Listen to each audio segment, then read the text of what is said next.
بسم الله الرحمن الرحيم. السلام عليكم ورحمة الله وبركاته. الحمد لله وبه نستعين. أشهد أن لا إله إلا الله وحده لا شريك له، وأشهد أن محمدا عبده ورسوله، ونصلي ونسلم على هذا النبي الكريم سيد المرسلين وعلى آله وصحبه أجمعين. أما بعد، أيها المؤمنون، اتقوا الله، أوصيكم وإياي بتقوى الله، فقد فاز المتقون. Muslimin dan muslimat, mudah-mudahan dirahmati Allah Subhanahu wa ta'ala. Di dalam sebuah hadis, Anil Munzir bin Jarir an abihi radhiyallahu anhuma qala, kunna عند رسول الله صلى الله عليه وسلم في صدر النهار، قال فجاءه قوم حفاة عراة مجتاب النمار أو العباء متقلد السيوف، عامتهم من مضر بل كلهم من مضر،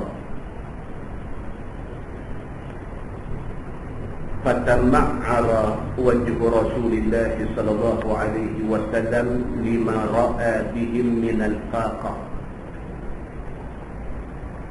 فدخل ثم خرج،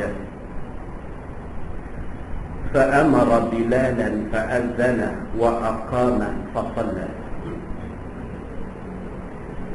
ثم خطب، فقال النبي صلى الله عليه وسلم: يا أيها الناس، اتقوا ربكم الذي خلقكم من نفس واحدة وخلق منها زوجها إلى آخر الآية، إن الله كان عليكم رقيبا. والآية التي في الحشر: يا أيها الذين آمنوا اتقوا الله ولتنظر نفس ما قدمت لغد واتقوا الله. تصدق رجل من دينار، من درهم، من ثوب، من صاع بر، من صاع تمر، حتى قال النبي صلى الله عليه وسلم: ولو بشق تمرة. قال: فجاء رجل من الأنصار بالصرة، كادت كفه تعجز عنها، بل قد عجزت. قال: ثم تتابع الناس حتى رأيت كومين من طعام وثياب، حتى رأيت وجه رسول الله صلى الله عليه وسلم يتحلل كأنه مذهبا. فقال النبي صلى الله عليه وسلم: من سن في الإسلام سنة حسنة فله أجرها وأجر من عمل بها بعده، من غير أن ينقص من أجورهم شيء. ومن سن في الإسلام سنة سيئة كان عليه وزرها wa wizru man 'amila biha min ba'di min ghairi an yanqusa min awzarihim syai'. Atau kama qala, hadis sahih riwayat Imam Muslim. Daripada Al-Munzir bin Jarir, kata dia daripada bapa dia. Kata bapa dia, kami pada satu hari duduk bersama dengan Nabi sallallahu alaihi wasallam. Jarir bapa kepada Al-Munzir, dia kata satu hari kami duduk dengan Nabi sallallahu alaihi wasallam. Kata dia, faja'ahu qaumun hufatun 'uratun mujtabin namar awil 'abad. Tiba-tiba masuk main ke dalam masjid ni sekumpulan orang yang mereka ini hufat, kasut tak ada. Jalan main nampak tak pakai kasut. 'Urat, tak ada baju.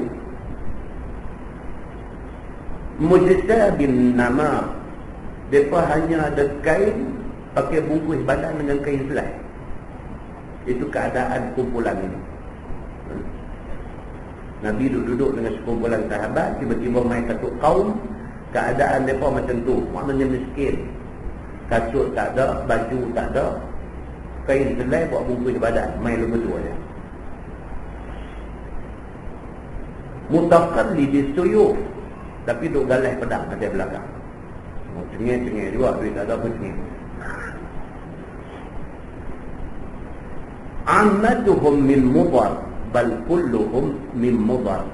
Kata Jarir, dia kata, aku rasa kalau tak silap aku, sebahagian mereka ni daripada suku Mudar. Mudar ni nama satu suku, satu puak. Ataupun aku rasa kulluhum min mudar, semua ni puak Mudar, miskin mereka ni. Kata dia, fata'ammara wajhu Rasulillah sallallahu alaihi wasallam lima ra'a bihim min al-faqah. Nabi sallallahu alaihi wasallam bila tengok puak ni mai hal keadaan mereka miskin, susah macam tu, nampak riak muka Nabi berubah. Nabi ni tuan-tuan, Nabi sallallahu alaihi wasallam ni dia jenis pembelah, dia jenis kesian, dia jenis tak boleh tengok orang susah. Dia jenis hati tu ingat nak tolong orang. Bila nampak ke mata Nabi SAW, sekumpulan orang main dalam keadaan miskin susah, kasut tak ada, baju tak ada, pakai kain selai aja gulung badan, berubah muka Nabi SAW. Fadakhala summa kharaja. Nabi SAW masuk dalam rumah dia, Nabi keluar balik. Rumah Nabi sebelah masjid. Rumah Nabi SAW itulah makam Nabi lah ni, masjid Nabi itulah rawdah hari ni.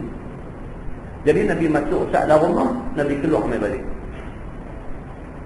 Fa'amara Bilalan fa'adzana wa aqama fa shalla. Nabi keluar, Nabi panggil Bilal. Bilal, bang, qamat, semayang. Kebetulan sudah masuk waktu. Summa khataba, habis selesai semayang, Nabi bangkit, Nabi berkhutbah. Ini selalu kita jumpa Nabi SAW. Dia tidak tunggu hari Jumaat, dia tidak tunggu hari raya. Bahkan Nabi rasa keperluan ada, Nabi bangkit dan Nabi bagi satu khutbah. Dalam khutbah itu, di antaranya Nabi SAW petik ayat daripada surah An-Nisa, ayat pertama. أعوذ بالله من الشيطان الرجيم يا أيها الناس اتقوا ربكم الذي خلقكم من نفس واحدة sampai akhir ayat. Yang dalam ayat itu Allah Subhanahu wa taala kata, wahai manusia, takutlah kepada Tuhan kamu, Tuhan yang telah mencipta kamu daripada seorang, daripada Adam alaihi salam.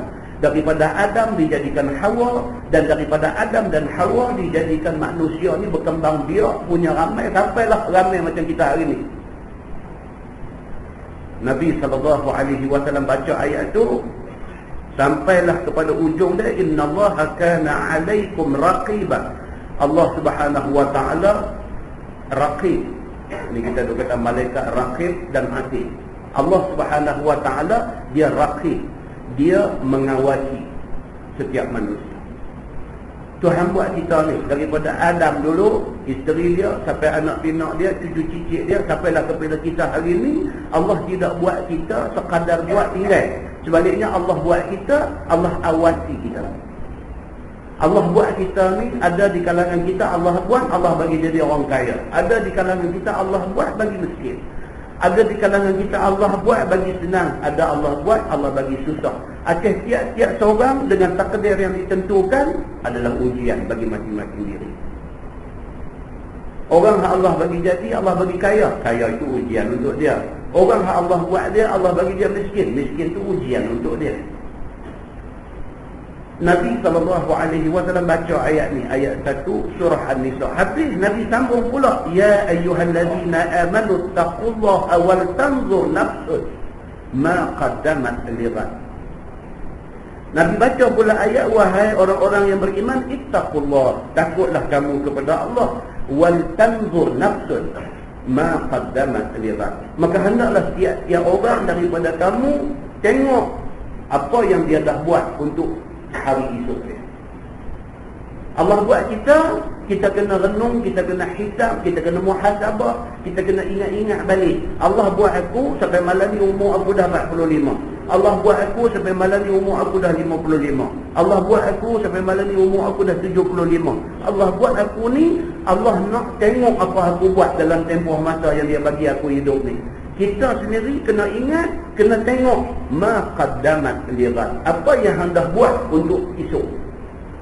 Kalau takdir malam ni kita mati, cukup tak bekal nak bawa balik ni? Kalau takdir esok kita mati, cukup tak kebaikan yang kita buat untuk nak bawa balik ni? Allah Subhanahu wa taala sebut benda tu di dalam Quran surah Al-Hajj ayat 18. Nabi baca ayat tu. Dalam khutbah Nabi SAW, Nabi sebut yang tu. Mula-mula Nabi baca ayat, kata Allah jadikan manusia daripada Adam, dijadikan Hawa dan dijadikan anak cucu dia sampai kita hari ni. Dan Allah mengawasi kita. Lepas tu Nabi baca pula ayat, cerita kata manusia dia kena ingat apa yang dia buat dah untuk dia nak menghadapi hari esok. Bila habis Nabi baca dua ayat ni, kata Jarir, tasaddaqa rajul min dinari wa min dirhami wa min thawbi wa min sa'i burri wa min sa'i tamri. Nabi habis saja baca dua ayat ni dan respon di kalangan sahabat ni. Ada yang bangkit-bangkit terus dia bagi dinar dia untuk nak tolong golongan susah ramai tadi ni, daripada Bani Mudhar tadi ni. Understood, faham tak sahabat-sahabat ni? Bila Nabi baca dua ayat ni, sahabat faham dah maksud Nabi apa dia? Nabi suruh tolong orang susah ni. Tak gaduh habaq dua kali, tak gaduh terang bagi halus-halus, tak gaduh dah. Sahabat ni mereka very responsive, mereka ni very understanding, mereka ni cukup faham dah. Nabi baca dua ayat tu, mereka tahu maksud Nabi nak suruh kita tolong puak Mudhar yang mai keadaan susah kali ni. Maka bangkit satu orang bagi duit dinar dia, bangkit satu orang duit tak apa banyak bagi duit dirham dia, bangkit satu orang apa tak ada balik pi ambil kain baju bagi sebagai bantuan kepada orang susah ni. Wasa' min burri, ada yang bangkit balik di rumah ambil gandum bagi, ada yang balik ke rumah wa min sa' min tamri, orang balik ambil satu gantang tamar bagi. Respon on the spot, lala tu juga. Ini tuan-tuan dua benda. Yang pertama, Nabi itu sendiri dengan kekuatan yang Allah bagi kat dia. Nabi kalau dia bercakap suruh runtuh bukit, sahabat pergi palai bukit habis. Itu Nabi. Itu di pihak Nabi, kekuatan Allah bagi ke dia. Di pihak sahabat ni pula tak payah ulang dua kali. Sekali Nabi cakap, faham, dan bangkit buat apa Nabi mahu. Pada zaman tu, baik Nabi, baik para sahabat Nabi, ke arah kebaikan ni berlumba-lumba. Bila Nabi SAW tengok keadaan macam tu, hatta qala Nabi SAW, walau bi syiqqi tamrah. Nabi bila tengok respon sahabat-sahabat ni, hak ada duit dinar bagi dinar, hak ada duit dirham bagi dirham, hak ada pakaian bagi pakaian, hak ada gandum bagi gandum, hak ada tamar bagi tamar. Nabi bila tengok macam tu, terbit di mulut Nabi. Nabi kata, walau bi syiqqi tamrah. Nabi kata, selamatlah hampa daripada api neraka, walaupun yang hampa sedekah itu sebelah kurma saja.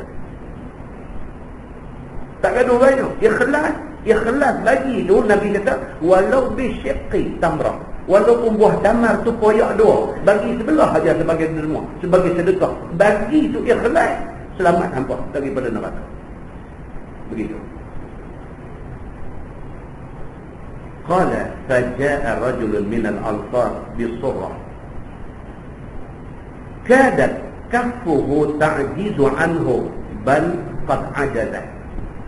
Dalam pada hak ni duk bagi dinar, duk bagi dirham, dia ni bagi baju, dia ni bagi burrah, bagi gandum, dia ni bagi tamrah, bagi tamar. Dalam pada tu mai pula satu sahabat Ansar duk heret satu oncang, duk heret, nak pegang pun tak boleh, nak angkat pun tak larat, punya banyak barang dia bubuh dalam oncang tu, duk heret mai daripada rumah dia. Ni yang kata sifat para sahabat dengan kebaikan ni macam tu. Mai dia ni dalam keadaan ajazat, nampak lemah dia nak heret mai oncang tu, banyaknya benda dia nak bagi. Qala Jarir yang meriwayatkan hadis ni, dia kata apa? Thumma tataba'an nas hatta ra'aitu qaumaini min ta'am wa thiyab. Bila dah nampak macam tu, maka makin ramailah tataba'an nas, manusia ni berikut-ikutan pakat nak bagi. Apa ada apa nak bagi, siapa ada apa nak bagi, pakat berlomba-lomba nak bagi ni. Kata Jarir, hatta ra'aitu qaumain min ta'am wa thiyab, sehingga kan dalam masa saat saja ada dua lumbuk, dua bukit, satu makanan, satu pakaian. Penuh dua ada. Dengan hanya satu khutbah Nabi, dengan hanya membaca dua potong ayat Quran, begitu sifat, sikap yang ditunjukkan oleh para sahabat Nabi ridwanullah alaihim ajma'in. Kata Jarir, dia kata hatta ra'aitu wajha Rasulillah sallallahu alaihi wasallam yatahallal ka'annahu muzhabah.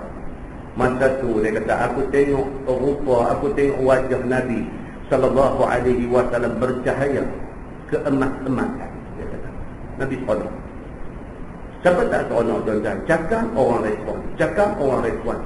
Nampak bercahaya wajah Nabi sallallahu alaihi wasallam ka'annahu muzhabah, seperti zahab, seperti emas berkilau-kilauan. Nampak muka Nabi seronok begitu.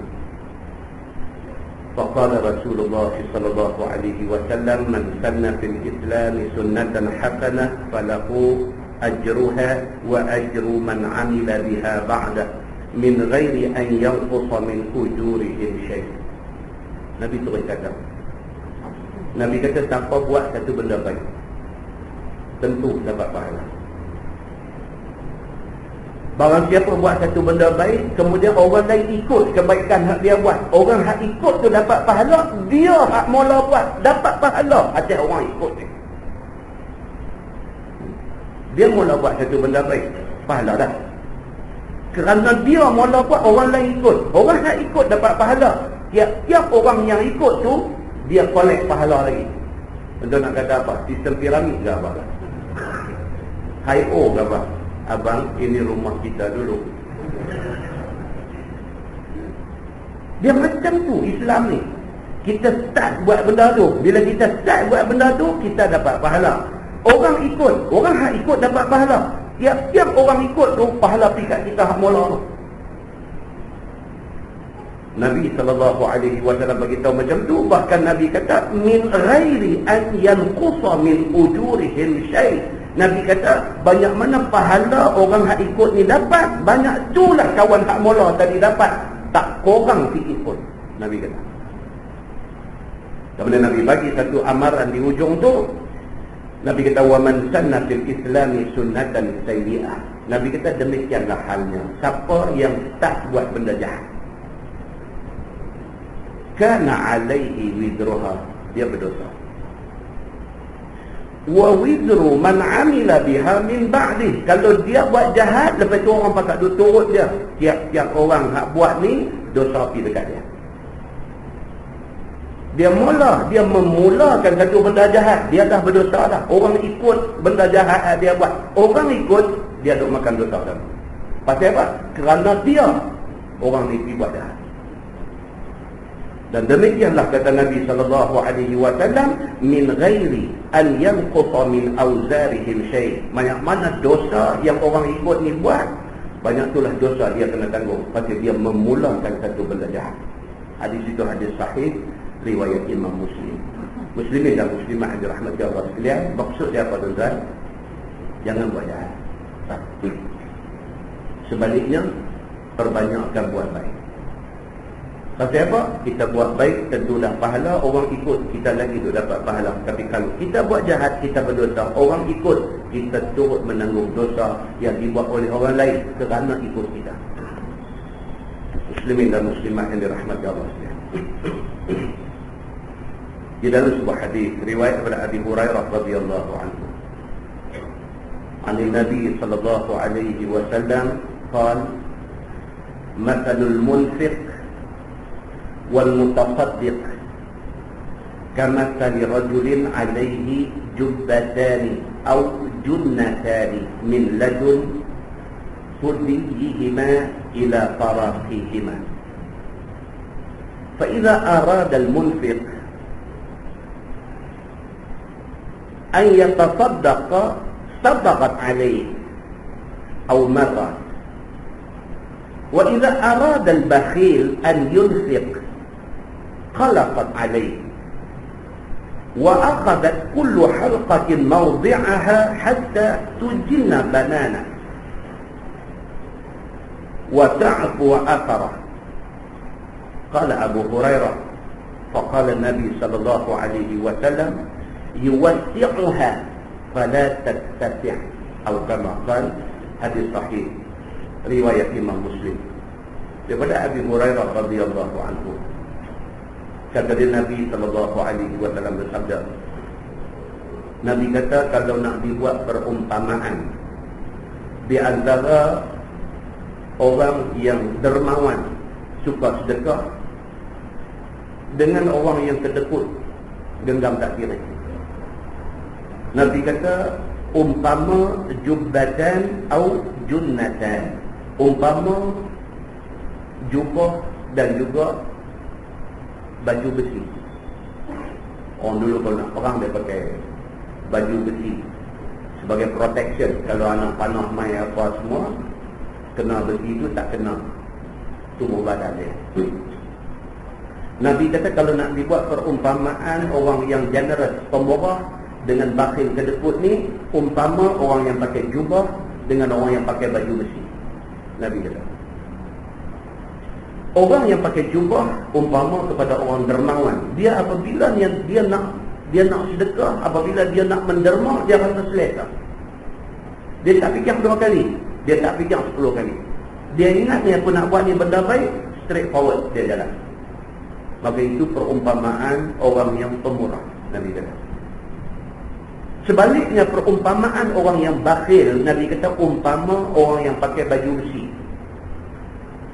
Bila dia ingat nak sedekah, dia rasa ketat dada. Bila dia ingat nak bagi RM10, dia kata RM10 banyak, RM5 sudah. Bila dia nak bagi RM5, dia rasa ketat dada. Dia kata RM5 ni banyak, RM1 sudah. Bila dia nak bagi RM1, dia kata RM1 ni banyak, tak bagi pun tak apa. Maka umpama Nabi kata orang kedekut ni seperti orang yang pakai baju besi. Yang baju besi itu mengetatkan dada dia apabila dia nak buat baik. Kata Abu Hurairah radhiyallahu anhu, faqala Nabi sallallahu alaihi wasallam yuwassi'uha fala tattasi'. Orang kedekut ni sampai satu tahap kalau dia layan kedekut dia. Dia layan kedekut dia, bakhil dia nak bagi sedekah, nak tolong orang, nak derma ni dia layan bakhil dia. Lama kelamaan esok Nabi kata yuwassi'uha, dia cuba untuk nak berlapang dada, nak tolong orang. Fala tattasi'. Tuhan tak bagi lapang, dia ketatkan dia bagi. Hadis itu hadis sahih riwayat Imam Muslim. Muslimin dan muslimat dirahmati Allah sekalian. Kita untuk diri kita itu saya kira Allah. Tak boleh banyak dorupang bagi. Tak boleh banyak dorupang buh. Tak pun masjid ke, orang buat tempat anak yatim ke, orang buat ma'at tahfiz ke, apa kan ni saya dipahamkan. Dekat ni dah ada satu ma'at tahfiz di Jelutong ni. Ada satu ma'had tahfiz. Terima kasih kepada tuan tanah dan tuan rumah yang mewakafkan rumah dia untuk dibuat ma'had tahfiz. Al-Fadhil Imam kita tadi yang baca sedap, Ustaz Hisham, volunteer ditolong doa ajak hafaz Quran kepada budak-budak anak-anak yatim susah ni. Kita ada satu sahabat sanggup infak sedikit duit untuk tolong. Kita mau ada sikit sumbangan.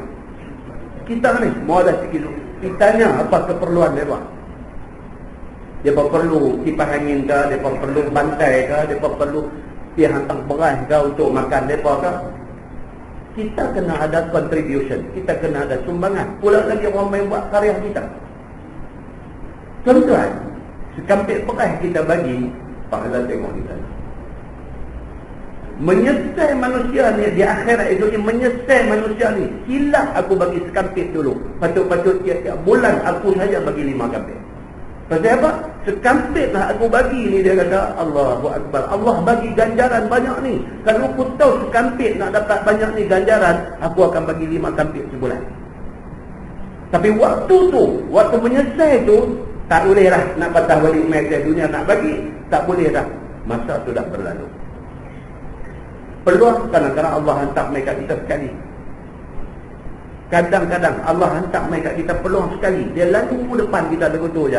Kita tak gerak, kita tak pegang peluang tu, dia pergi meninggalkan kita. Sama dengan umur kita Allah bagi ni, dia pergi.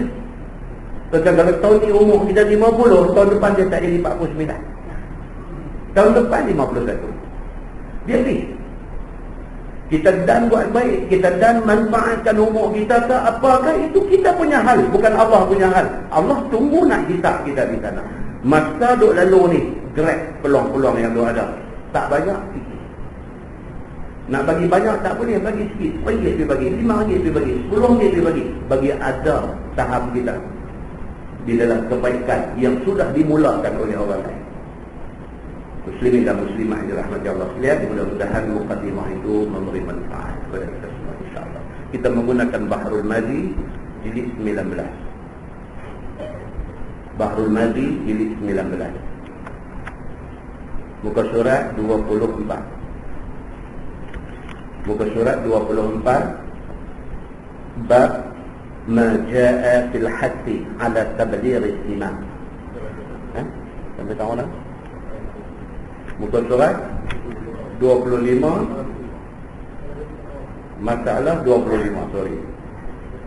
Masalah 25, mendengar hadis serta disiarkan. Kita dah baca hadis bulan lepas, cerita bagaimana Nabi SAW kata, "Naddarallahu imra'an sami'a minna hadithan fahafizahu hatta yuballighahu ghairahu." Nabi SAW kata, Allah Subhanahu Wa Taala akan bagi cahaya kepada muka mana-mana orang yang dengar hadis Nabi. Tuan-tuan, saya baca dan saya dengar, tuan-tuan dengar. Hadis yang kita nak baca ni daripada Nabi SAW. Nabi janji, Nabi kata apa? Mana-mana manusia yang masa di atas dunia dulu, dia tak ada telinga dengar orang baca hadis Nabi. Allah janji kepada orang yang sanggup meluangkan masa untuk dengar pesan Nabi ini. Allah janji apa dia? Naddarallahu imra'an. Allah akan bagi cahaya kepada muka dia. Semata-mata pasal apa? Pasal sami'a minna hadithan. Pasal dia dengar hadis daripada Nabi. Tuan, ni main duduk ni bukan main penat saja ni. Main duduk ni bukan main duduk lengah kaki saja ni. Main duduk ni bukan main duduk berpeluh hangat saja ni. Kita main duduk ni janji daripada Allah diberitahu oleh Nabi SAW. Setidak-tidaknya akhirat itu Allah bagi cahaya ke muka kita. Habis tu perbahasan dia pada malam ni, dia kata mendengar hadis serta disiarkan. Tambah pula satu lagi, bukan kata dengar. Hak mana kita dengar, esok pergi habang kawan. Kita pergi pejabat esok di tempat kerja, habang kat dia. Dia tak tanya apa habang. Kata semalam kuliah di masjid, semalam baca hadis pada ini. Kita sampaikan hadis yang kita dengar ni. Kata dia mendengar hadis serta menyebarkan hadis itu. Sesungguhnya syarak telah memecut orang yang mendengar hadis Nabi SAW itu hendaklah disiarkan serta kalau boleh hafaz dan amalkan. Boleh hafal lagi cantik, boleh praktikkan jauh lebih cantik. Maka yang demikian itu menjadikan seseorang itu sukacita dunia dan akhiratnya. Dunia akhirat Tuhan janji kita akan bahagia. Kalau kita ada satu sikap, satu sifat apa dia, kita suka cari benda agama, kemudian kita suka amal dan kita suka sampaikan kepada orang, kita bahagia dunia akhirat. Begitu. Sebab diikut orang dan dikemukakannya serta dapat balas baik di negeri akhirat nanti. Yang kedua apa dia? Bila kita habang dekat satu kawan, kawan tu praktikkan benda yang kita habang, seronok kita. Satu orang telefon mai kata, Ustaz, saya terima kasih banyak-banyak Ustaz, saya duduk dengar kuliah Ustaz, Alhamdulillah hari ini saya, isteri saya, mak saya duduk dengan saya, anak-anak saya, hak mana besar-besar boleh buat ni, kami tak tinggal dah 3 benda ni. Sebenarnya apa dia? Alhamdulillah Ustaz, yang pertama, witir sebelum tidur, kami tak tinggal. Korang-korang 1 rakaat kami semua buat. Yang kedua Ustaz, sembahyang duha. Kami tak pernah tinggal. Sembahyang duha, pergi di pejabat pun saja ambil satu break 5 minit, 10 minit. Allahu Akbar, duha 2 rakaat. Lagi satu Ustaz, hati berat sikit tapi Alhamdulillah dah boleh buat. Apa dia? Puasa 3 hari sebulan. Ustaz cuma nak tanya satu, saya tak boleh buat macam Ustaz kata Ayyamul Bid. Ayyamul Bid, hari-hari bulan cerah 13, 14, 15. Saya nak ambil 3 hari straight ni tak cukup kuat lagi. Saya buat 3 hari juga. Saya ambil Isnin, Khamis. Kadang-kadang minggu ni Isnin, minggu depan Khamis. Kadang-kadang saya ambil Khamis 3 minggu. Khamis ni, Khamis depan, Khamis lagi satu. Tapi saya buat sebulan 3 kali juga. Tak apa Ustaz. Tuan-tuan, orang telefon tanya macam tu. Oh no. Benda kita habang tu ada orang praktik. Seronok tuan-tuan. Kalau ramai orang duk dapat benda ni, ramai orang duk amal benda ni, maka ramailah orang yang semakin berubah jadi baik dalam dunia ni. Tuan-tuan, ada orang tanya Ustaz, dia nak tanya Ustaz tentang Michael Jackson ni. Dah buat pula. Dah lah Michael Jackson ni apa? Ni dah mati, duk pergi bubuh kofin dia kerana dia tu, pakai duk menyanyi, wik-wat. Saya kata, tak tahulah, satu sumber kata dia dah pun dikebumikan. Yang tu simbolik saja dia buat. Dia dah dikebumikan dah pun. Baik, kita katalah tak kebumi lagi. Dia ada dalam kofin tu. Dia tak ada salah apa. Dia mati dah. Puak hak susun hidup buat ni yang salahnya. Saya kata apa pun. Yang penting apa? Nabi kata man qala la ilaha illallah dakhala al-jannah. Kalau betul Michael Jackson ni mengucap la ilaha illallah, dia orang Islam, dia berhak untuk mendapat syurga. Dosa dia buat banyak mana itu, Tuhan tepui segala dosa dia dengan dia dicelup dalam neraka, tetapi last sekali syurga tu tunggu dia. Pasal apa? Pasal dia mati, dia mengucap la ilaha illallah. Cukup. Tak ada fikir banyak-banyak. Fikir kita ni, tak ada fikir dia. Dah Ustaz tu macam dia hidup lorong bagi jadi putih tu. Dia juga fikir dia. Kalut, tapi kalut dia ni kelorong lah hidup. Kalut dia umri hidung bagi apa? Fikir dia lah. Yang tu dia dengan Tuhan. Orang putih kata apa? Orang putih kata if you keep judging people, there is no place for you to love them. Kalau hang duk cari salah orang, duk nak hukum orang, tak ada ruang dalam hati hang untuk nak sayang orang. Kita duk cari salah orang, duk suluh toslek bateri 6 ni, duk cari dia ni salah apa, dia ni buat apa benda suluh kita ni. Muslimin dan muslimat yang dirahmati Allah, tu duk kalut pasal dia. Kita baik sangka kata dia Muslim, telah pun diumumkan kata dia orang Islam, telah diumumkan pengkebumian dia mengikut cara Islam, doa. Itu tanggungjawab kita, doa. Nabi SAW pergi di rumah orang mati, Nabi doa, Allahumma ghafir li Abi Salamah, ya Allah ampunkanlah dosa Abu Salamah yang mati ini. Muslimin dan muslimat yang dirahmati Allah, baik ini disuruh oleh agama. Baik, dan sebagaimana tersebut yang demikian di dalam hadis. Satu daripadanya hadis yang dikeluarkan oleh Imam At-Tirmizi. Kata dia an Abdullah bin Mas'ud radhiyallahu anhu qala sami'tu an-nabiy sallallahu alaihi wasallam yaqul nabbarallahu imra'an sami'a minna shay'an faballaghahu kama sami'a farubba muballigh aw'a min sami'. Maksudnya diriwayatkan daripada satu sahabat Nabi sallallahu alaihi wasallam, nama dia Abdullah bin Mas'ud radhiyallahu anhu.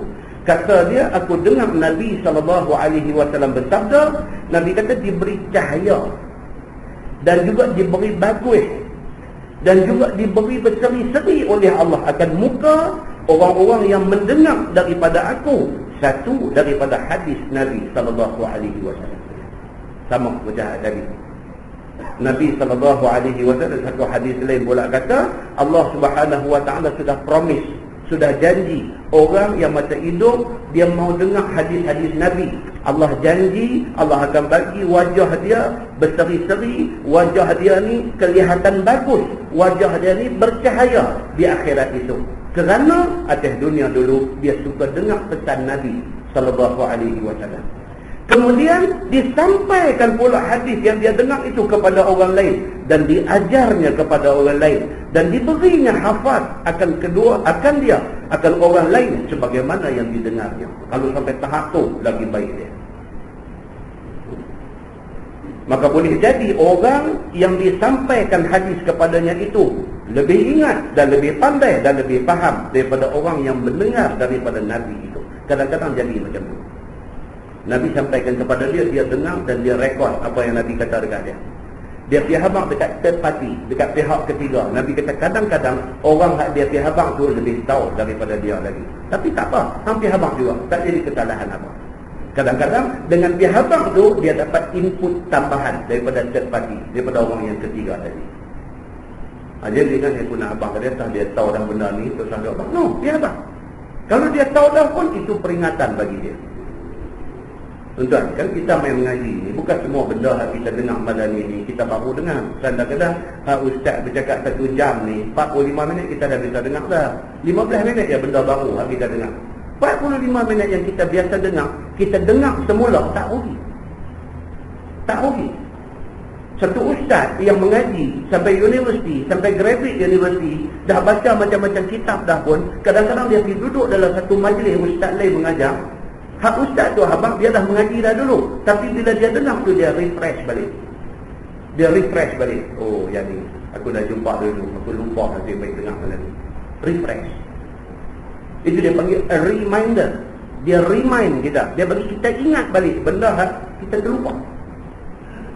Muslimin dan muslimat yang dirahmati Allah sekalian.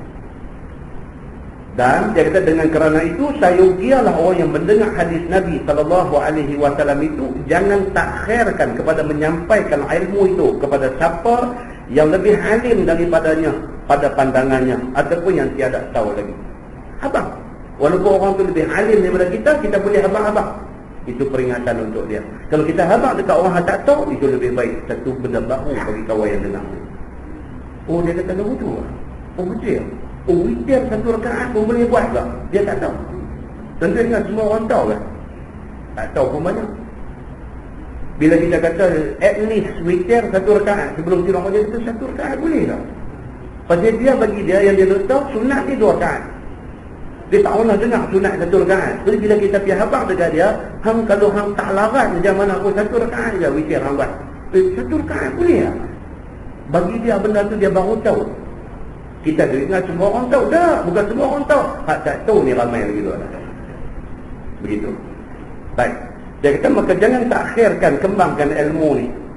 Kerana mengharapkan bahawa jadi orang yang disampaikan hadis kepadanya itu ia ambil berat pada menghalusi hadis itu dan mengambil faham yang dalam, bahkan lebih daripada pihak yang mendengar tadi.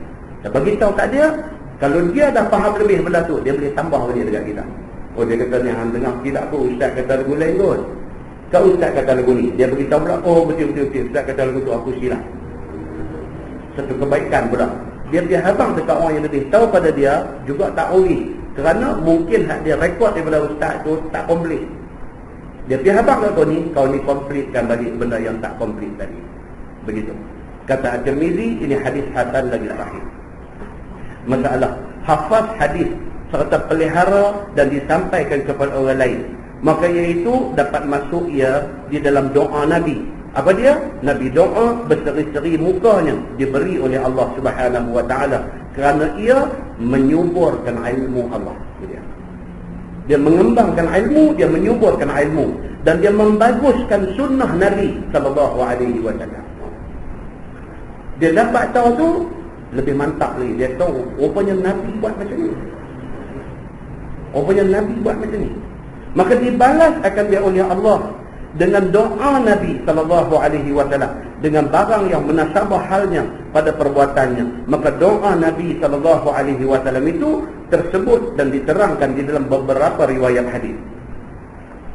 Satu daripadanya hadis At-Tirmizi dengan kata dia an Abdullah bin Mas'ud an Nabi sallallahu alaihi wasallam qala nadhara Allahu ra'an sami'a maqalati fawa'aha wa hafizaha wa ballaghaha. Itu lagi satu hadis. Apa dia? Diriwayatkan daripada satu sahabat Nabi sallallahu alaihi wasallam, nama dia Abdullah bin Mas'ud radhiyallahu anhu, daripada Nabi sallallahu alaihi wasallam bersabda, kiranya diberi Allah berseri-seri muka orang yang mendengar perkataan aku, maka dipeliharanya dan dihafaznya dan disampaikannya kepada orang lain dengan tidak kurang dan tidak lebih. Itu disiplin. Kita disuruh supaya apa tuan-tuan? Banyak mana dengar, banyak tu habang. Jangan tambah, jangan kurang. Tambah pun salah, berkurang pun salah. Banyak mana Nabi habang, banyak tu kita habang. Sama juga dengan kita tu dengar-dengar ni. Jangan exaggerate benda kita dengar. Aksiden mati 2 orang, kita pergi habang 20 orang mati. Kaki macam ni dah banyak. Aksiden naik motor, aksiden helmet tercabut, dia pergi abang putih kepala. Suka exaggerate. Sama. Dalam Islam dia tak bagi macam tu. Helmet tercabut, helmet tercabut. Jangan tu pandai-pandai kata kepala putih. Oh, dia kata habis lah. Mereka tengok motor tu perasan hak anak dia ni polan-polan punya. Tapi dah dah kepala tercabut je dah. Mereka dengar Allahu Akbar inna lillahi, siap lah. Helmet tercabut, kan? Bukan kepala tercabut. Tak mau macam tu. Apatah lagi dalam hal yang melibatkan hadis Nabi SAW. Jangan exaggerate.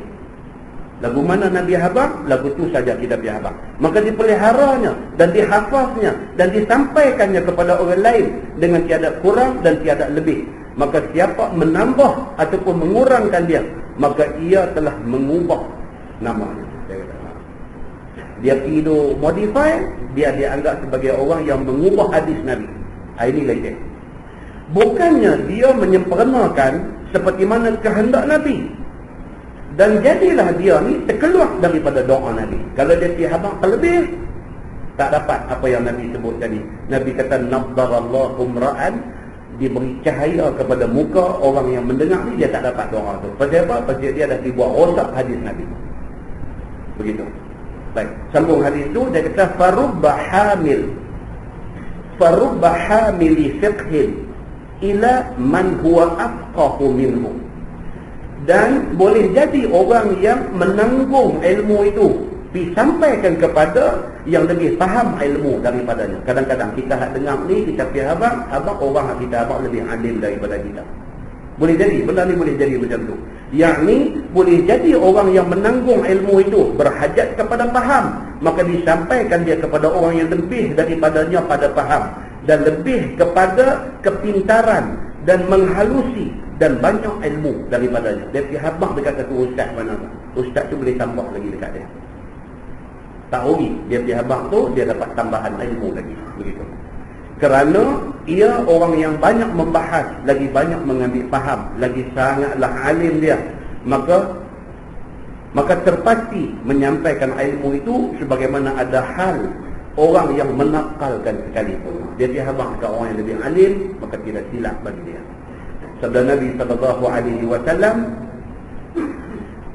salatun la yughallu alaihinna qalbu muslim, ikhlasul amal lillah, wa munasahatu a'immatil muslimin, wa luzumul jama'ah, fa inna da'wah tuhitu man wara'ahu. 3 perkara Nabi kata yang tiada dengki atasnya akan orang Islam. Ada 3 benda yang orang Islam tak dengki kepada dia. Apa dia? Pertama, bersih hati bagi amal kerana Allah.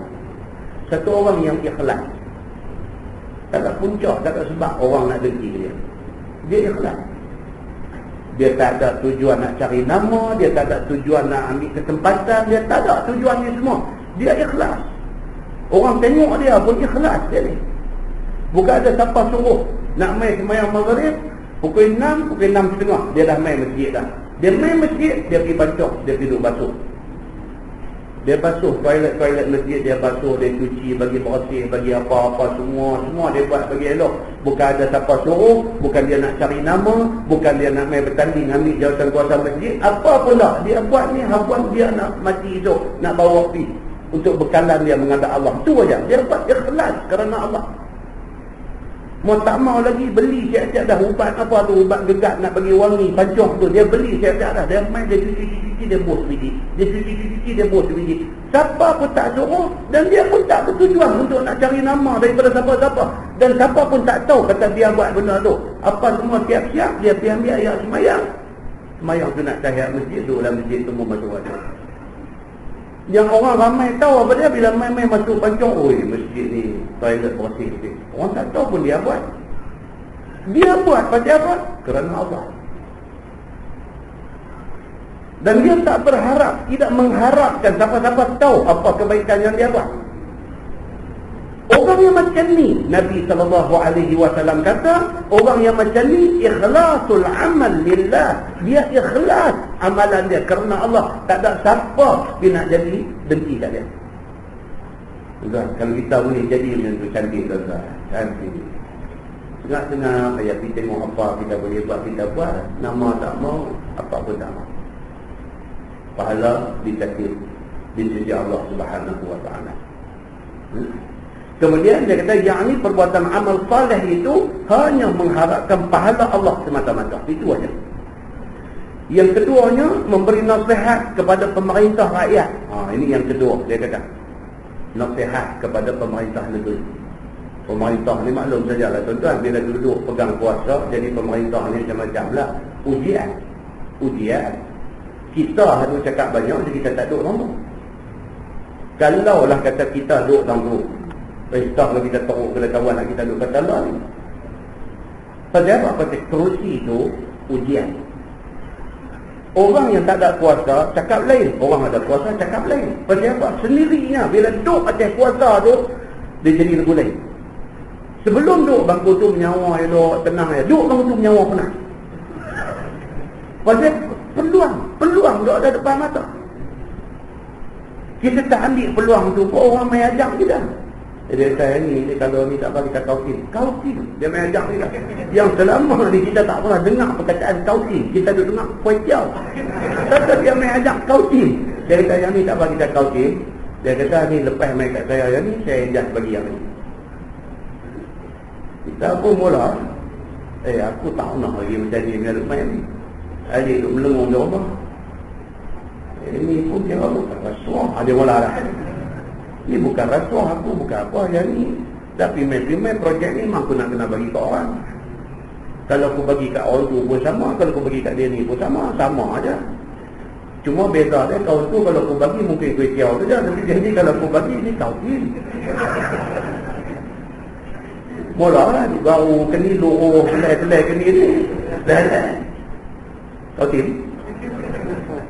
Yang hari itu ni hang sebelum naik, hang babih dia duk kata orang, tapi hang duduk bangku tu hang pun kauting juga. Tuan-tuan, pasal apa tuan-tuan? Bangku tu berantu. Bangku tu berantu. Tak duduk tak tahu, bila duduk baru tahu. Patutlah dia kata depa hak duduk tak mau nak turun. Dia kata, "Oh, padahal oi." Oi, dia kata tu lagi Bila tengok ni pemerintah ni sudah jadi macam tu, kita atas kapasiti kita sebagai siapa? Sebagai ulama misalnya, sebagai orang yang direspek, dihormati dalam masyarakat, ambil satu appointment, dijumpa. Ni yang Nabi kata apa ni? Nabi kata wa munasahatu a'immatil muslimin. Kita ambil satu appointment tanpa publicity, tanpa liputan media, tanpa ada apa siapa-siapa tahu, satu appointment masuk pergi menghadap, cakap kita dengan dia kerana Allah. Kata saya duk dengar mereka duk kata macam ni, saya tak percaya kata Tuan buat benda ni, pasal dulu Tuan yang duk lawan benda ni. Kita boleh cakap begitu kata, tapi tak syok dia dengar mereka duk kata ni. Tuan-tuan jaga-jaga sikit tuan, orang duk kata ni tahu ni.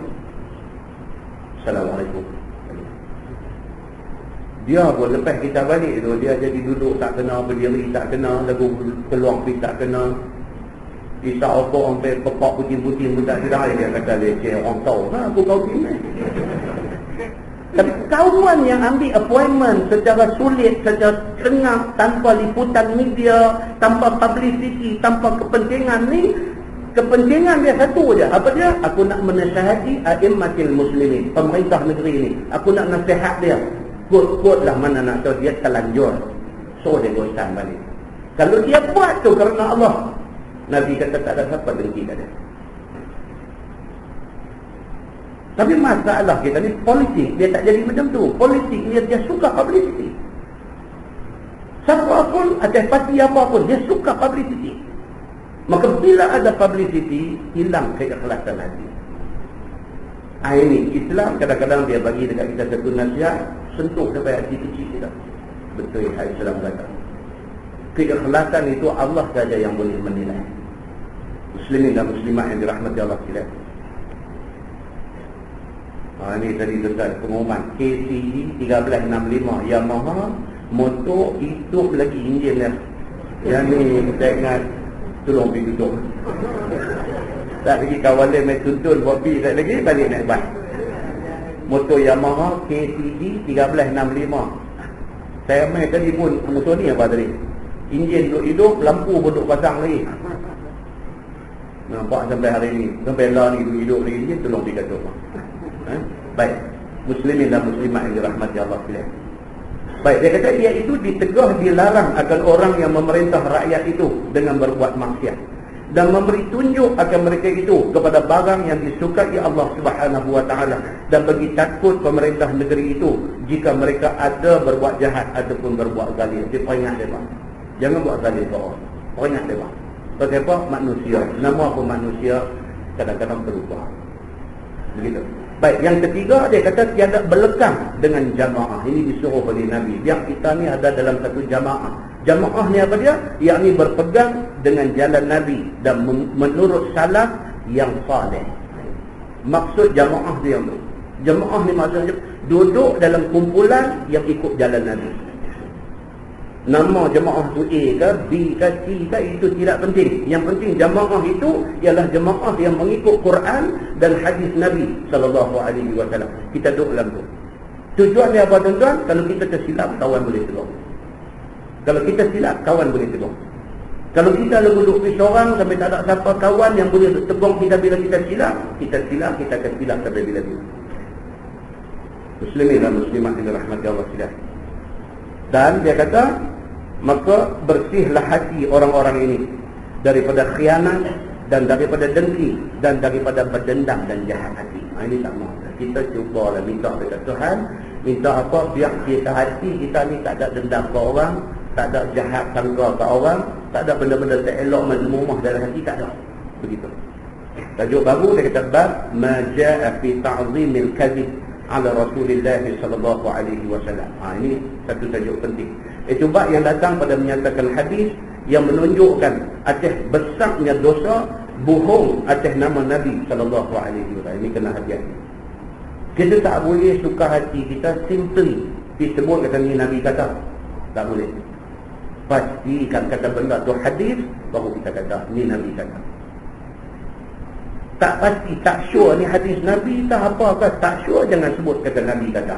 Pasal apa? Takut kok lagi kita terperangkap dalam masalah apa? Kita berbohong atas nama Nabi. Jaga yang tu. Ketahuilah saudaraku, bohong atas nama Nabi SAW itu tidaklah ia seperti bohong atas satu orang yang lain daripada Nabi. Kalau kita bohong, kita kata ni pakcik saya kata. melingkup pi apa yang kata apa pun orang tak peduli. Tapi kalau kita kata ni Nabi kata, orang dah lain dah. Oh, hadis kah? Jadi kita bohong kata orang kata tidak seberat kesalahan bohong kata Nabi kata. Sedangkan Nabi tidak kata. Gitu. Maka apabila dikatakan pada orang adalah yang aku kata ni diperbuat oleh Nabi. Kita pergi kata ke orang dulu. Ni Nabi buat ni benda ni. Padahal tak pun. Kita pergi kata Nabi buat.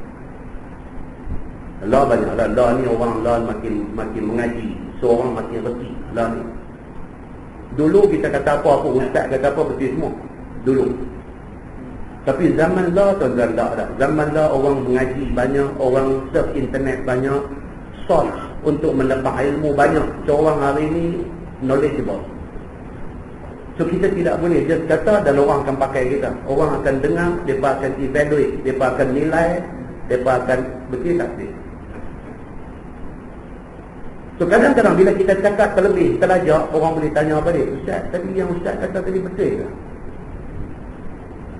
Macam kuliah kita di Brown Garden bulan lepas ada satu sahabat SMS saya. Dia kata Ustaz ada satu Ustaz sebut di Brown Garden tu saya confused. Dia kata pasal saya ada sebut di Brown Garden kata sembahyang sunat qabliyah subuh, sunat fajar saya sebut dulu tu. Dia sudah confused. Jadi sunat fajar kan sunat qabliyah subuh. Pasal saya sebut dua-dua. Kalau tuan-tuan dengar balik rakaman tuan-tuan, saya memang sebut dua-dua. Saya kata sunat qabliyah subuh ataupun sunat fajar. Ada sahabat dia confused. Dia kata jadi yang dimaksudkan oleh Nabi, yang kata Nabi ni mana pun Nabi tak tinggal ni qabliyah subuh ni, sunat fajar ni. Bila sebut dua tu dia ingat ada dua sembahyang. Qabliyah subuh satu, sunat fajar satu. So sunat fajar ni bila, qabliyah subuh ni bila. Kita beritahu qabliyah subuh tu sunat fajar kan. Dia ada dua nama. Kan? Ustaz Syamsuri tu Ustaz Syam lah. Kan? Dua nama. Orang Arab kata huwa, hiya. Dia tu juga lah. Cuma ada dua nama. Kalau Ustaz Tem, satu darah. Kan? Dua nama. Jadi dalam hadis sendiri ada disebut sunat fajar dan ada disebut sebelum subuh, qabliyah subuh. Maksud dia sembahyang tu lah yang 2 rakaat tu. Jadi kalau kita nak niat aku sembahyang sunat fajar pun boleh, aku sembahyang sunat qabliyah subuh pun boleh. Sama aja. Bukan sunat fajar 2 rakaat, qabliyah subuh 2 rakaat dah. Satu sembahyang tu saja. 2 rakaat tu ada dipanggil sunat fajar, ada dipanggil qabliyah subuh. Begitu. Ya.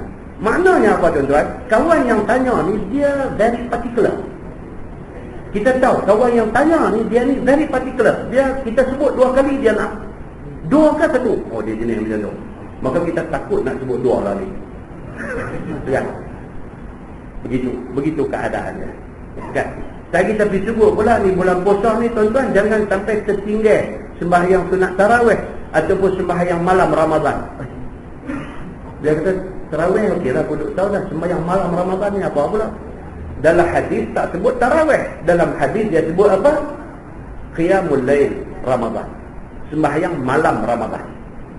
Tak ada hadis yang sebut tarawih. Tarawih ni disebut oleh ulama kemudian ni. Nabi tak pernah sebut tarawih. Nabi sebut sembahyang sunat malam Ramadan. Begitu. Tapi sembahyang tu juga lah. Tapi disebut macam-macam nama. Muslimin dan muslimat yang dirahmati Allah. Jadi benda yang macam ni kena hati-hati. Pasal orang hari ni knowledgeable. Dia ilmu banyak, sources banyak. Daripada internet dia dapat, daripada sana dia dapat, dari sini dia dapat. So dia duk pegung. Ustaz ni kata lagu ni, ustaz ni kata lagu ni, aku baca lagu ni, dia nak match benda ni. Dia nak tengok hak mana betul, hak mana tak betul. Ini tuan-tuan.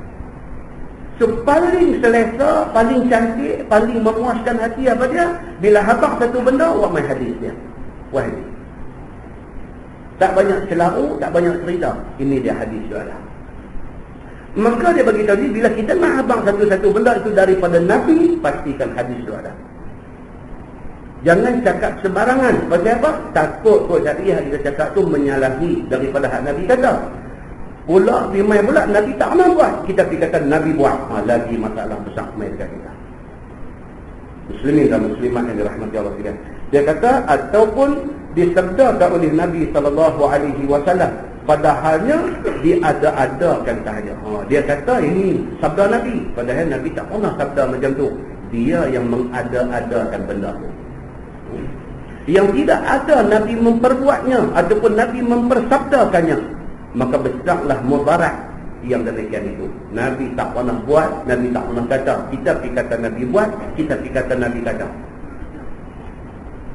Bukankah itu menjadi satu masalah besar kepada kita semua? Dan macam ni banyaklah benda yang ni, cuma kita tengoklah macam mana serius ada larangan ke tak ke. Macam kita hari ni, masalah kita ni, kita suka modify. Beli kereta elok dah, pergi bubuh spoiler macam tianggul di belakang tu. Kereta tu tak ada spoiler lagi cantik, kita pergi bubuh spoiler macam tianggul di belakang tu. Kita suka modify. Kereta main dekat kita ring 16, kita pergi tukar 17. So bila kena sangkut ruk-rak sangkut, modify bagi kita kata elok, sebenarnya tak bagus. Dia boleh bawa implikasi lain. Minat kita duk modify motor, modify kereta ni membawa kepada modify ibadat. Nampak? Minat kita duk modify benda-benda ni, dia membawa kepada apa? Sampai ibadat pun kita nak modify. Seolah-olahnya hak Nabi tunjuk tu tak apa elok lagi, kita nak elok lagi. Maka akhirnya timbullah macam-macam masalah di kemudian ni. Kita ada orang mati. Nabi dulu ada orang mati, habis selesai Nabi kata kewajipan orang hidup ke atas orang mati ni apa dia? Mandikan dia, kapankan dia, semayangkan dia, kebumikan dia. Itu saja prinsip dalam agama terhadap orang mati. Kita modify ya. Tak apa, kita buat awak turun lagu Fatihah 3 kali dulu apa. Modify ya. Dah buat turun dah main depan rumah, ada satu imam pula Al-Fatihah langkah tepat. Tu imam dia duduk mengadap kerana turun tu. Jadi kawah usung mayat tu Al-Fatihah langkah main ke depan, dia gostan ke belakang. Lagi Al-Fatihah gostan lagi satu lagi. Kita ada tengok ni satu style pula tu ada. Orang bohgia satu, dia bohgia reverse.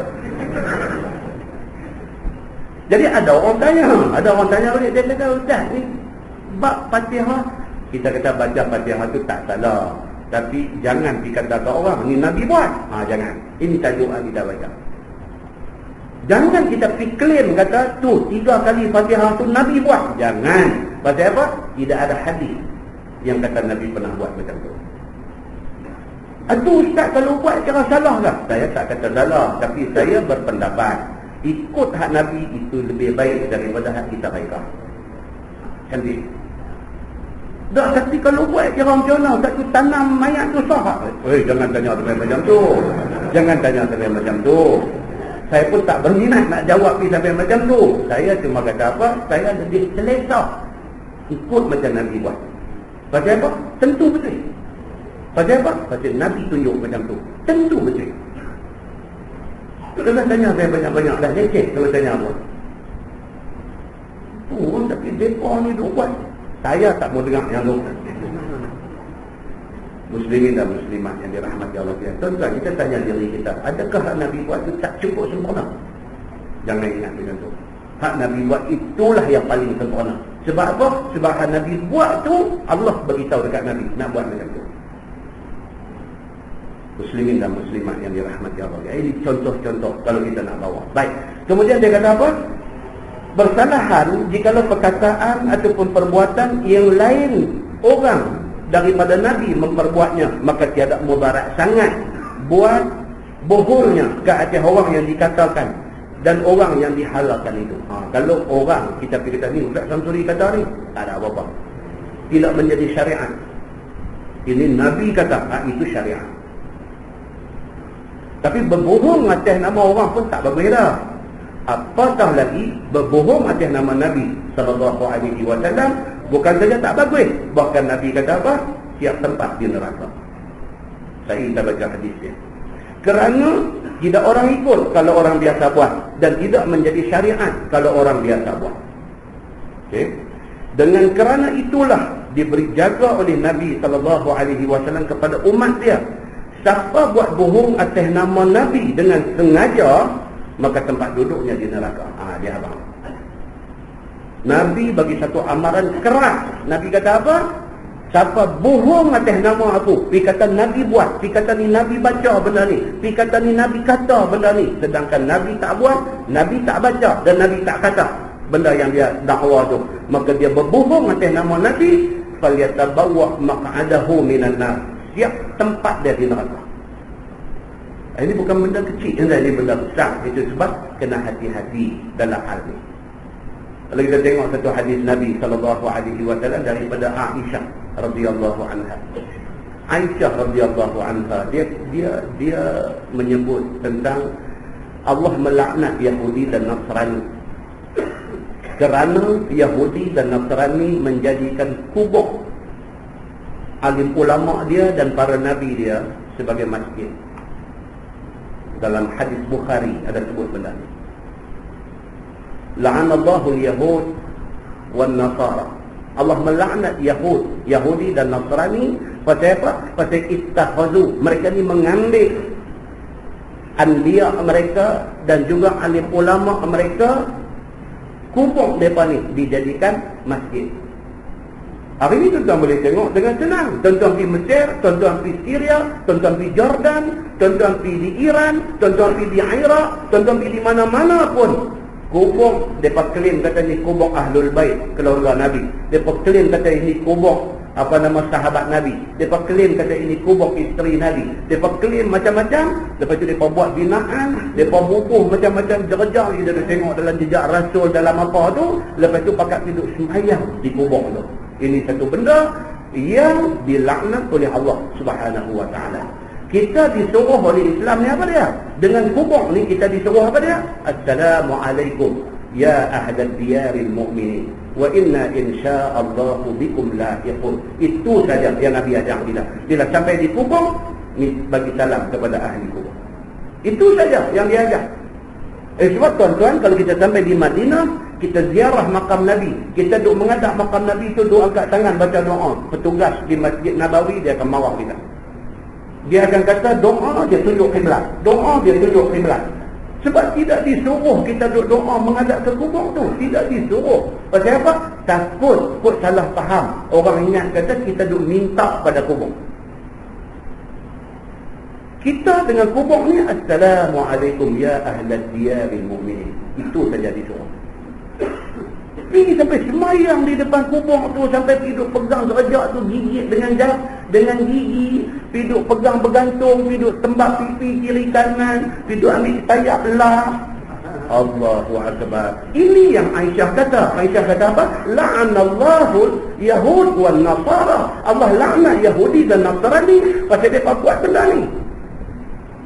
Kemudian sambung hadis tu, Aisyah kata apa? Aisyah kata kalau tidak kerana nak jadi benda ni, kubur Nabi akan dizahirkan bagi semua orang nampak. Kerana takut jadi macam inilah, maka kubur Nabi terpaksa ditutup. Dalam pada duk tutup tu pun dia nak loncat pergi juga. Tuan-tuan bayangkan kalau tak tutup, kubur Nabi duk nampak macam mana kubur para sahabat di Baqi' tu. Tuan-tuan tengok apa jadi? Dia pergi duk berguling, dia jadi Nyonya Mansur atas kubur tu.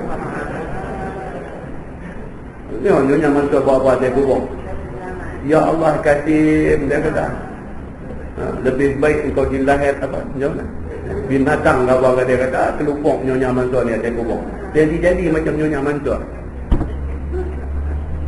Muslimin dan muslimat yang dirahmati Allah, manusia ni pelik tuan-tuan. Dia suka buat benda pelik-pelik. Kalau tuan-tuan pergi Mesir, depan Masjid Al-Azhar tu, dia klaim kata di situ kubur Hasan dan Husain, cucu Nabi yang banyak cerita dalam hadis Nabi sayang sangat ni, Hasan dan Husain ni. Dia klaim kata depan pintu tu itu kubur Hasan dan Husain. Manusia duk serpu pergi ke kubur yang katanya kubur Hasan dan Husain ni, macam mana ramainya kita tengok manusia duk tawaf di Kaabah tu.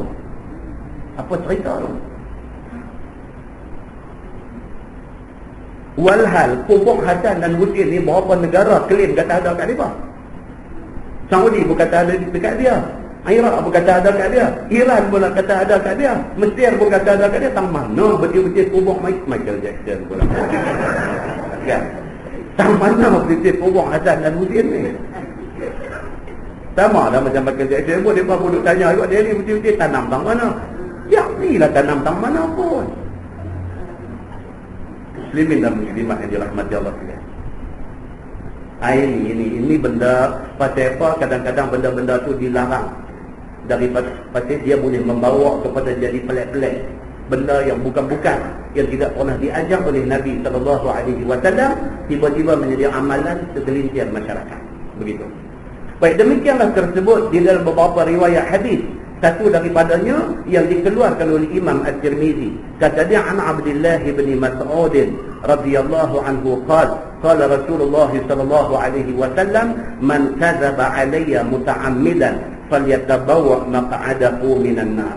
Diriwayatkan oleh satu sahabat Nabi sallallahu alaihi wasallam, nama dia Abdullah bin Mas'ud radhiyallahu anhu. Kata dia, sabda Nabi sallallahu alaihi wasallam, siapa yang berbohong atasku, Nabi kata, siapa yang berbohong atasku muta'ammidan, dengan sengaja. Ini juga perbahasan di kalangan ulama hadis. Barang siapa yang bohong guna nama Nabi muta'ammidan, sengaja bohong, falyatabawwa maq'adahu minan nar, maka siaplah tempat duduknya di neraka. Maka ulama berbahas tentang perkataan muta'ammidan, sengaja tu. Maksudnya apa? Kalau tak sengaja berdosa, tetapi lebih ringan dan bersedia untuk dimaafkan. Tapi kalau memang tahu benda tu, sengaja hidup bohong, itu yang kata di neraka. Itu perbahasan ulama. Pasal ada kadang-kadang kita, saya sendiri ustaz pun, bukan kita, ilmu kita dalam bidang hadis ni meliputi. Tak habis tuan. Sahih Bukhari, Sahih Muslim, Sunan Sittah saja pun dah berapa ribu hadis dah ada. Belum tengok lagi Al-Hakim, belum tengok lagi dalam apa Sunan apa Ibnu Abi Dunya, belum tengok lagi dalam Ibnu Hibban. Ini kitab-kitab hadis ada ni. Punya banyaknya kitab-kitab hadis ada ni. Adakah ustaz yang kerdil macam kita ni nak menggarap semua ilmu hadis ni? Habis pandai mengaji PhD hadis pun tak habis dia mengaji. Jadi maknanya apa? Di sana sini ada loophole. Ada loophole. Ada loophole ni apa? Ada ruang-ruang yang memungkinkan kita tersilap sekali. Jadi bila kita tersilap tidak sengaja, maka kesilapan itu kesilapan yang boleh dimaafkan. Tapi kalau kita memang tahu pasti ini bukan hadis, saja kita pergi habang kata hadis, itu salah. Pasal apa? Kita sengaja berdusta atas nama Nabi SAW, falyatabawwa maq'adahu minan nar. Hadis ni tentang satu bidang yang sangat kompleks. Kadang-kadang kita baca satu kitab ulama besar, dia kata hadis itu sahih. Kadang-kadang kita buka satu kitab lain, ulama lain pula dia kata hadis itu hasan. Kadang-kadang kita buka satu kitab lain, ulama hebat juga, dia kata hadis itu dhaif. Jadi tengok siapa baca kitab mana lah. Kawan yang baca kitab yang mengatakan hadis itu dhaif, bila dia dengar kawan ni baca kata sahih, dia kata ustaz ni salah. No, ustaz tu ada rujukan kitab dia. Tapi kitab yang dia baca ditulis oleh ulama hadis yang besar juga. Ulama tu menilai hadis tu sebagai sahih. Ulama dia baca ni, dia takhrij balik hadis tu, dia kata no, hadis ni sebenarnya dhaif. Ini kompleks. So ini bukan punca nak jadi berkelis. Scholar dalam bidang hadis ni pun macam-macam. Macam-macam. Yang mutaakhir ni, yang kemudian ni Al-Albani. Ini dia ulama hadis yang kemudian dah. Yang kemudian dia pun mati baru tahun berapa ni aja, baru mati aja. Dia dah kemudian dah. Dia ada lagi beberapa hadis yang ulama dulu kata sahih, dia nilai balik, dia kata ada problem. Tu tengoklah macam mana. Dia pun manusia, kawan pun manusia. Jadi kita nak kata dia betul pun tak, dia pun tak boleh kata. Ini bidang hadis. Jadi jangan sampai hadis yang memang maudhu', memang tak boleh pakai, yang bukan hadis, yang direka-reka, yang tu kita pergi pertahan kata hadis, itu salah. Tapi kalau darjat di antara sahih dengan hasan dan sebagainya, itu kita jangan jadikan topik besar. Begitu. Ini lanjutan sikit. Tajuk ni tuan-tuan dengar sudah. Tak faham sangat pun tak pasal tak ada faedah kuliah ni. Kalau kuliah ni ada faedah, tuan kena faham betul-betul. Tapi tak kena nak jawab lagi. Ini tak ada faedah, tu dengar macam tu je. Ini apa ni tinggi nak ni tak dengar sudah. Betul je. Muslimin dan muslimat yang dirahmati Allah. Bila cerita dia macam tu. Baik, satu lagi hadis sabda Nabi sallallahu alaihi wasallam yang menunjukkan atas dosa besar orang yang buat bohong atas Nabi sallallahu alaihi wasallam, dikeluarkan oleh Imam At-Tirmizi. Kata dia an Ali bin Abi Talib karramallahu wajhah. Qala Rasulullah sallallahu alaihi wasallam, la takdzibu alayya fa innahu man yakdzibu alayya la yalijun nar. Maksudnya diriwayatkan oleh satu sahabat Nabi sallallahu alaihi wasallam. Nama dia Baginda Ali bin Abi Talib karramallahu wajhah. Ini riwayat Sayyidina Ali. Kata dia sabda Nabi sallallahu alaihi wasallam, jangan buat bohong sekalian kamu atasku. Sayyidina Ali kata Nabi ada sebut. Nabi kata jangan siapa pun bohong atas nama aku. Aku tak kata, jangan kata aku kata. Aku tak buat, jangan kata aku buat. Aku buat, jangan kata aku tak buat. Aku kata, jangan kata aku tak kata. Jangan bohong. Hak aku kata, kata aku kata. Hak aku tak kata, kata aku tak kata. Yang tu pun tuan-tuan tak faham, tak boleh pilih betul macam tu. Dia memang dia macam tu. Kataan dia macam tu. Maksud dia apa? Betul-betul. Hak Nabi buat, hak Nabi kata, hak tu betul. Hak Nabi tak buat, hak Nabi tak kata, jangan bohong. Itu maksud dia. Baik, dia kata At-Tirmizi, dan pada bab ini ada riwayat daripada Abu Bakar As-Siddiq dan Umar Al-Khattab dan Osman bin Affan dan Az-Zubair bin Al-Awwam dan Sa'id bin Zaid dan Abdullah bin Umar dan sebagainya ni tuan-tuan. Kebanyakan nama yang dia sebut ni apa dia? Nama Al-Asharah Al-Mubashshiruna bil Jannah. Hadis yang mengatakan Nabi pesan jangan berdusta atas nama aku. Siapa berdusta atas nama aku, siap tempat dia di neraka. Hadis itu hadis sahih. Sahih yang diriwayatkan oleh kebanyakan sahabat. Dan tidak ada satu hadis pun yang diriwayatkan oleh genap 10 orang yang disebut oleh Nabi sebagai Al-Asharah Al-Mubashshiruna bil Jannah. Ada 10 orang sahabat yang Nabi clearly Nabi sebut 10 nama ni. Nabi kata depa ni aku bagi garanti syurga.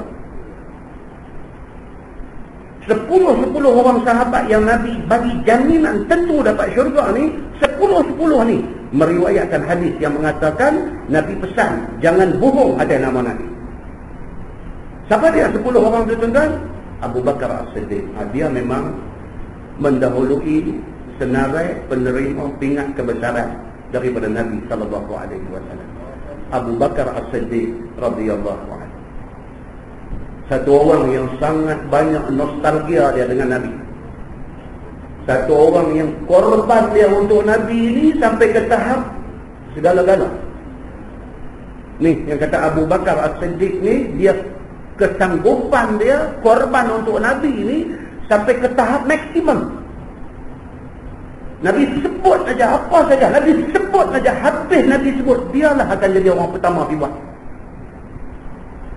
Ni bulan Rajab ni bulan apa juga? Isra dan Mi'raj. Siapa dia manusia yang pertama sekali endorse cerita Isra dan Mi'raj ni? Siapa? Abu Bakar As-Siddiq. Mailah siapa pun, pertikailah macam mana pun, bagilah alasan apapun, Abu Bakar As-Siddiq tanya satu soalan saja. Hang dengar siapa kata? Ni yang kata Nabi ini Isra daripada Makkah sampai ke Baitul Maqdis, Mi'raj daripada Baitul Maqdis sampai ke Sidratil Muntaha, satu malam aja sebelum subuh sampai balik di sisi Kaabah. Ni hang dengar siapa kata? Kawan tu main habaq dekat dia, dia kata aku dengar Muhammad yang kata. Dia kata kalau macam tu betul. Halas. Tu dia yang kata iman Sayyidina Abu Bakar As-Siddiq, yang kata percayanya Sayyidina Abu Bakar As-Siddiq kepada Nabi ini tak ada kecuali walaupun 0.00001%. Tak ada. Sebaliknya 100% apa Nabi kata betul. Oh, Tuan-tuan, kalau tidak Nabi tak kata kalau diambil amal Sayyidina Abu Bakar, bos sebelah penimbang, ambil amal seluruh penduduk dunia, bos sebelah satu lagi, Nabi kata nescaya lebih berat amal Sayyidina Abu Bakar As-Siddiq. Tuan cakap pula, kita ni nama Bakar juga, tapi lah dia panggil Ben lagi ya.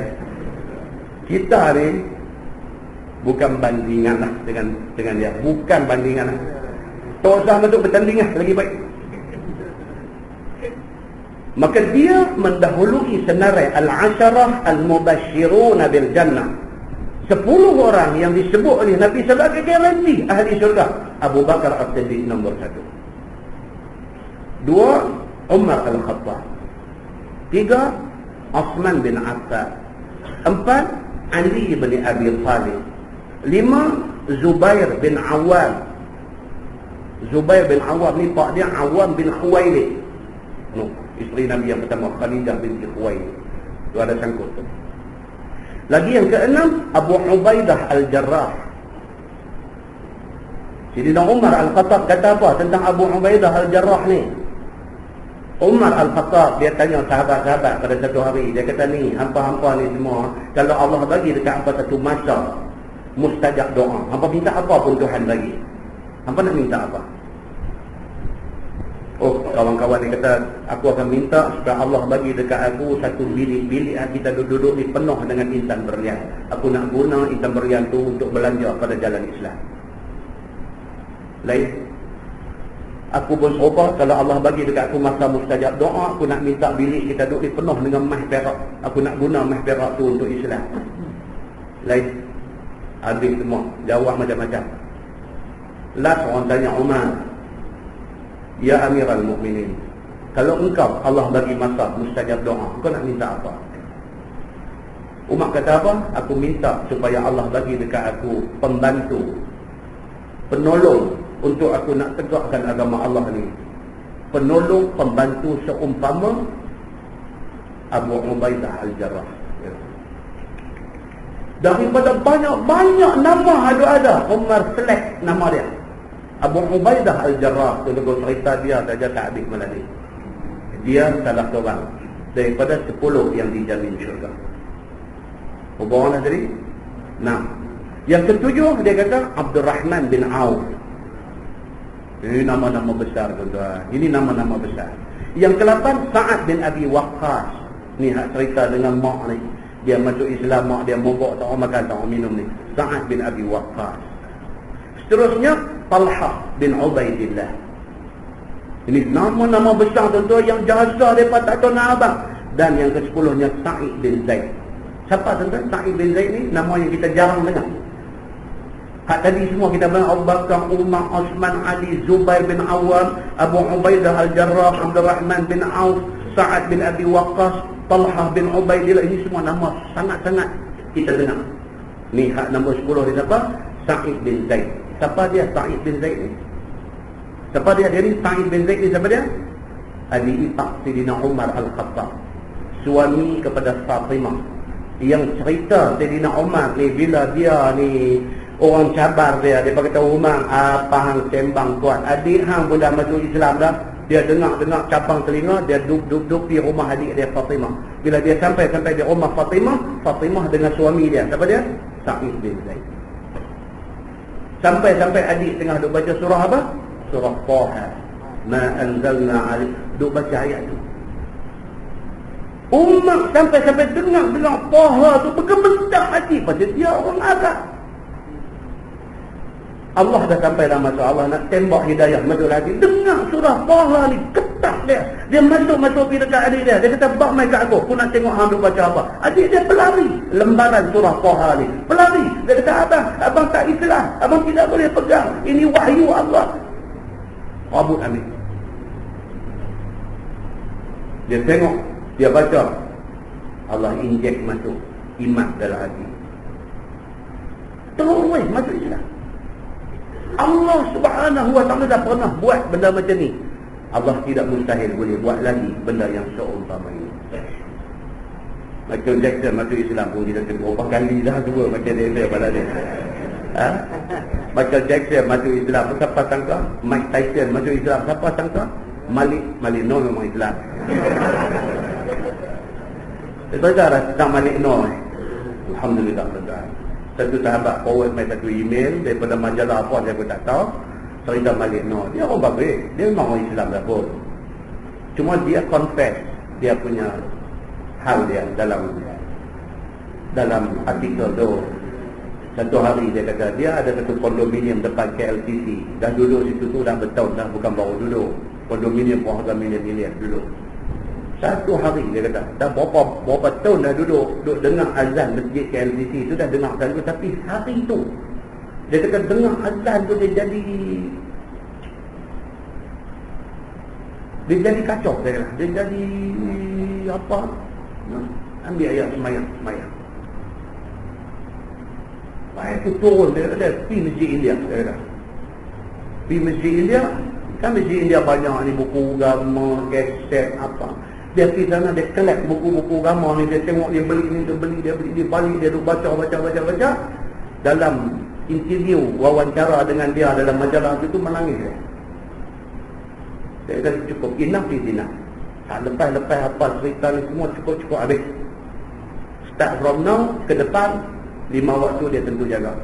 Cukuplah, dia dah banyak dah benda yang dia lalaikan sebelum ni. Time dah untuk dia jadi hamba Allah. Tuan-tuan, Allah Subhanahu wa ta'ala berkata, tak boleh, kita hari ni tak boleh buka kancing baju, pergi dakwah kata kita ni apa, duk condemn orang pelik-pelik. Jangan tuan-tuan. Orang yang kita condemn tu tak kata satu hari tu dia jadi lebih baik pada kita, mati dia lebih mulia daripada kita. Kita na'udzubillah ini dari kita tak tahu nak jadi macam mana. Tak tahu. 2-3 hari ni alhamdulillah okey. Tak tahu minggu depan, tahun depan, lagi 5 tahun ke depan, apa nak jadi kat kita hadut cakap besar ni? Allah yang mengetahui. Doa aja kena bagi lebih. Hukum orang, condemn orang, hina orang ni mau buat. Doa bagi Allah jaga. Rabbana la tuzigh qulubana ba'da idh hadaitana wa hab lana min ladunka rahmah innaka antal wahhab. Yang tu kena bagi lebih. Ya Allah, janganlah gelincangkan hati kami ni. Setelah engkau bagi hidayah kepada kami, jangan kau gelincang dah hidayah bagi ni. Minta bagi kekal sampai aku mati dalam keadaan terima hidayahmu ya Allah. Engkau lah Tuhan yang maha memberi. Muslimin dan muslimat yang dirahmati Allah sekalian.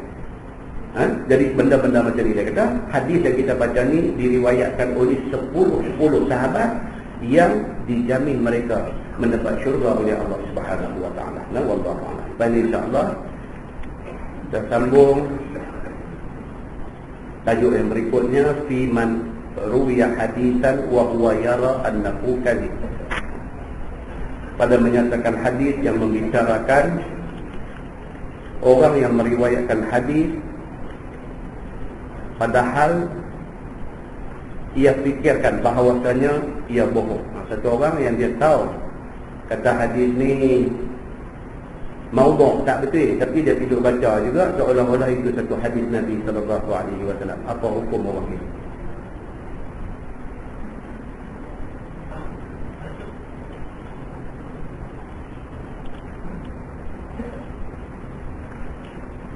Soalan, apa hukum jika seorang itu sembahyang pakaiannya labuh menutup buku lagi? Ini ada hadis tuan-tuan. Ada hadis yang Nabi sallallahu alaihi wasallam masuk masjid, tengok satu sahabat pakai kain labuh. Dia sembahyang sudah, Nabi panggil dia ambil ayat sembahyang. Nabi suruh dia pun buatlah. Dia ambil ayat sembahyang, dia ambil sembahyang. Sudah sembahyang, Nabi panggil dia, bila dia ambil ayat sembahyang beberapa kali. Lepas baru Nabi abang. Nabi kata, hang pakai kain ni musbil. Dia guna perkataan musbil. Musbil ni maksudnya labuh tutup buku lagi. Jadi daripada hadis itu ulama mengambil istinbat hukum. Kata sembahyang menutup buku lagi itu haram. Haram. Baik. Kemudian dia ada satu hadis lain yang mendetailkan maksud itu. Kisah Ibnu Umar, kalau tak silap. Ibnu Umar ke Abu Bakar, saya tak ingat tu. Dia kena cek balik. Dia ni kurus, pokok tempet. So bila dia pakai kain nanti melorot. Melorot ni apa sesuatu? Melorot ke bawah. Kain tu terondeh. Turun, tutup buku lagi. Nabi kata, irfa' izarak. Nabi kata, angkat kain hang. Dia angkat. Melorot pula. Jenis pokok tempet ni. Nabi kata, dia kata, irfa' izarak.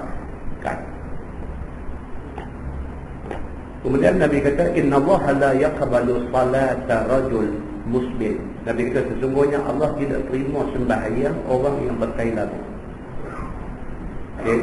So dalam membahaskan hadis ini, ada ulama kata kalau sekiranya dia tidak berniat sombong, maka itu tidak salah. Kalau dia pakai itu bukan niat sombong. Sebab raja-raja dulu, dia labuh itu adalah tanda kesombongan. Pakai labuh macam Zorro punya belakang tu, ada 15 orang pula tu angkat belakang tu. Itu dia ciri-ciri sombong, baju labuh ni. Tapi kalau orang tu dia tidak ada niat niat sombong, cuma dia orang nak pergi umrah, dia kirim jubah. Balik mai dia Melayu, jadi jubah tu saya harap. Jadi bila pakai labuh, bukan dia ada ingat nak sombong apa pun, cuma dia Melayu. Jadi bila pakai labuh, dalam kes yang macam tu dia tidak berniat nak sombong, maka itu tidak salah. Tetapi menjaga kain supaya atas daripada buku lali itu sunnah, itu muktamad. Kain kita ni izar dia panggil. Sukin lain daripada bawah ni atas ni.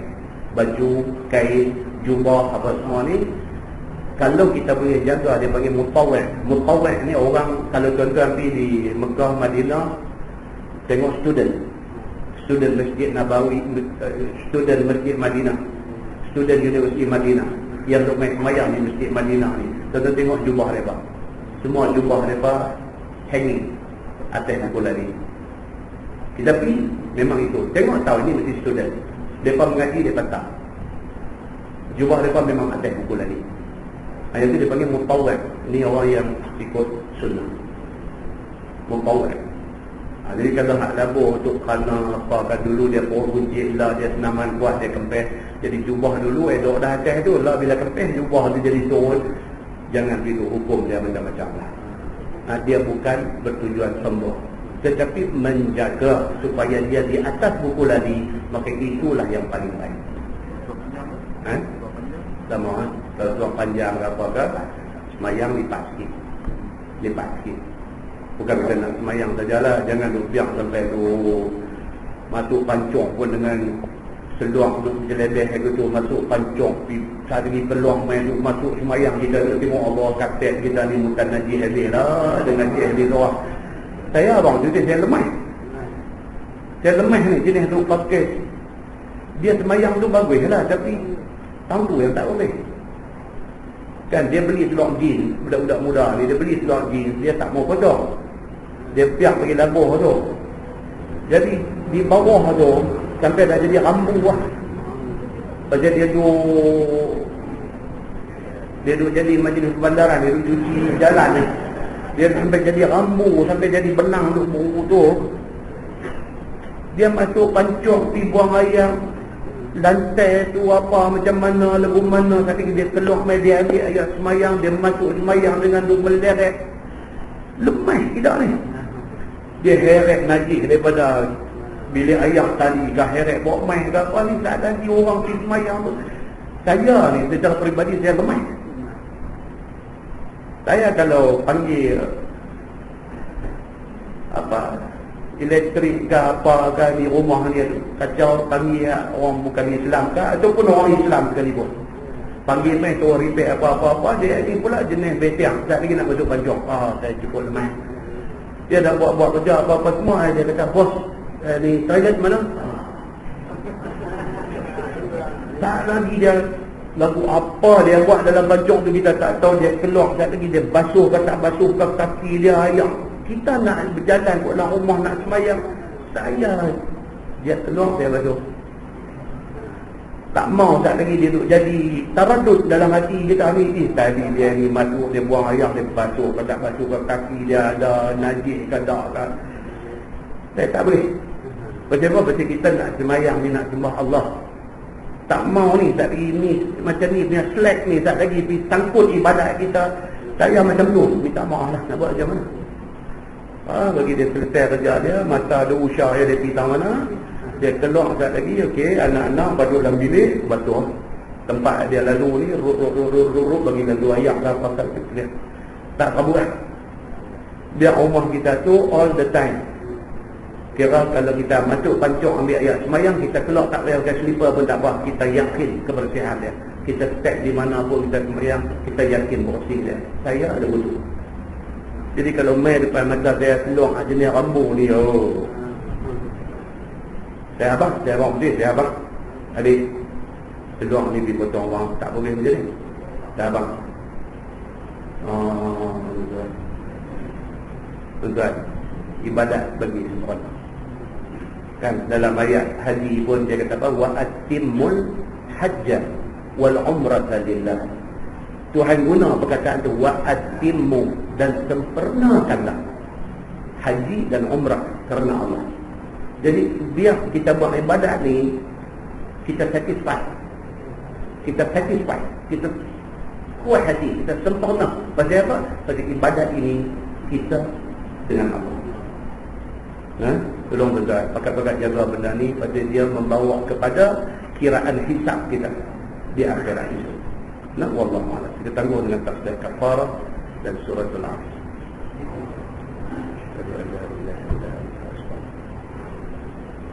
Bismillahirrahmanirrahim.